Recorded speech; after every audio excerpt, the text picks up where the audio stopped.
আজকে আমরা দেখব কিভাবে ইউকে অ্যাকাউন্টসে ভিএটি অ্যাড করতে হয়। আমরা কুইকবুকে লগ ইন করলাম। কুইকবুকে লগ ইন করার পর আমরা লেফট প্যানেলে যদি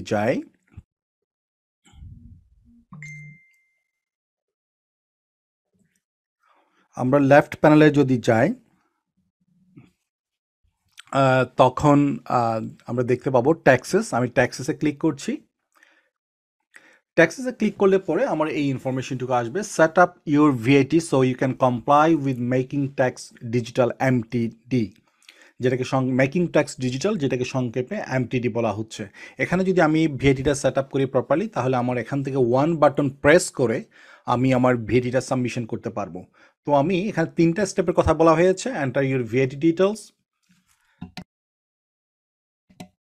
confirm you need MTD for VAT in QuickBooks, authorize QuickBooks in interact with HMRC. তো আমরা প্রথম ধাপ থেকে শুরু করি, set up VAT. VAT period start months, আমরা ধরে নেই ভিএটি পিরিয়ড যে কোনো মান্থ থেকে স্টার্ট হতে পারে। এটা ভিএটি রেজিস্ট্রেশন লেটারে লেখা থাকে। আমরা ধরে নিচ্ছি এটা সেপ্টেম্বর মাস থেকে শুরু হচ্ছে।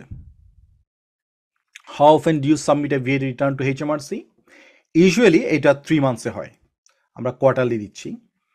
ভিএটির 2টা স্কিম আছে, একটা স্ট্যান্ডার্ড, একটা ক্যাশ। আমি স্ট্যান্ডার্ড ধরে নিচ্ছি। VAT registration number, VAT registration যে পেপার ওয়ার্ক থাকবে সেটাতে থাকবে। আমরা সেটা আনুমানিক আমরা একটা নাম্বার ব্যবহার করছি 1। আচ্ছা, ভিএটি ফ্ল্যাট রেট স্কিম এটা আলাদা একটা স্কিম, আমরা সেটা টিক দিব না। আমরা স্ট্যান্ডার্ড রেট ব্যবহার করছি, কিন্তু ফ্ল্যাট রেট না। নেক্সট, আমার ভিএটি সেট আপ হয়ে গেল। ওকে,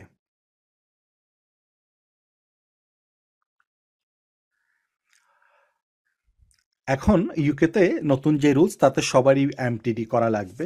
আপনি চাইলে সেট আপ এমটিডি করতে পারবেন, অথবা আই ডোন্ট নিড এমটিডি এটাও করতে পারবেন। তবে আপনি প্র্যাকটিস করার জন্য আমি রিকমেন্ড করব আই ডোন্ট নিড এমটিডি এই অপশনটি ব্যবহার করার জন্য। কেননা আপনি যদি সেট আপ এমটিডি ব্যবহার করেন, সেক্ষেত্রে যেটা হবে, আপনাকে গভর্নমেন্ট গেটওয়ে এবং পাসওয়ার্ড লাগবে। এটা শুধুমাত্র ক্লায়েন্টের কাছেই থাকে। ক্লায়েন্ট সাধারণত, এটা যেহেতু একটা কনফিডেন্সিয়াল ইনফরমেশন, ক্লায়েন্ট সাধারণত এই ইনফরমেশন ফ্রিল্যান্সারদের সাথে শেয়ার করতে চায় না।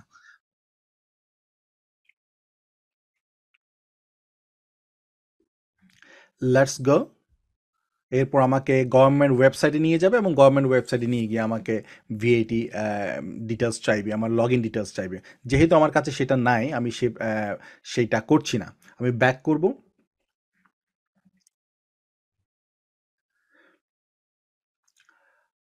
আমি এমটিডি সেট আপ করি নাই আপাতত। এখন আমি এই প্যানেলে চলে আসলাম। আমি আবার দেখাচ্ছি, ট্যাক্সেসে গেলাম। ট্যাক্সেসে গেলে পরে আমার এখন এই প্যানেলটি দেখাবে। তো এখন এটি হচ্ছে আমার ভিএটি রিটার্ন। প্রতি মাসে আমার ভিএটি রিটার্ন আমি এখান থেকে প্রিপেয়ার করব। এই এরিয়ায় এসে আমি চাইলে, আমি এমটিডি অন করছি না এখন, আমি চাইলে আমার ভিএটি রেটটা আমি এখানে ভিএটি সেটিংস এবং রেটটা চেঞ্জ করতে পারবো। আমার সেটিংস ঠিক আছে, আমার যদি কখনো প্রয়োজন হয় আমি এখানে গিয়ে এই সেটিংসটা চেঞ্জ করতে পারবো। এছাড়া আমার যদি প্রয়োজন হয় আমি আমার রেটসটাও চেঞ্জ করতে পারবো। তো এখানে বাই ডিফল্ট 4টা রেট আমি সে অটোমেটিক্যালি টার্ন অন করা থাকবে। একটি হচ্ছে এক্সাম্পট, একটি হচ্ছে স্ট্যান্ডার্ড, একটি হচ্ছে জিরো রেটেড এবং আরেকটি রিডিউস, যেটা সাধারণত ইলেকট্রিসিটি বা গ্যাস এগুলোর জন্য ব্যবহার হয়। আমি এটাকে টার্ন অন করে দিচ্ছি। এই 4টি বেসিক আপনার থাকবে। প্রয়োজন না হলে বাকি রেটগুলো টার্ন অন করবেন না। এখন আমি ব্যাকে যাচ্ছি, back to sales tech centre. এটাই হলো আমার ভিএটি সেন্টার। আমি যখন ভিএটি সাবমিশন করব, প্রিপেয়ার করব, আমি এখান থেকে প্রিপেয়ার রিটার্ন বাটনটি প্রেস করলে পরে আমার প্রতি কোয়ার্টারের ভিএটিটা প্রিপেয়ার করা হবে। Thank you.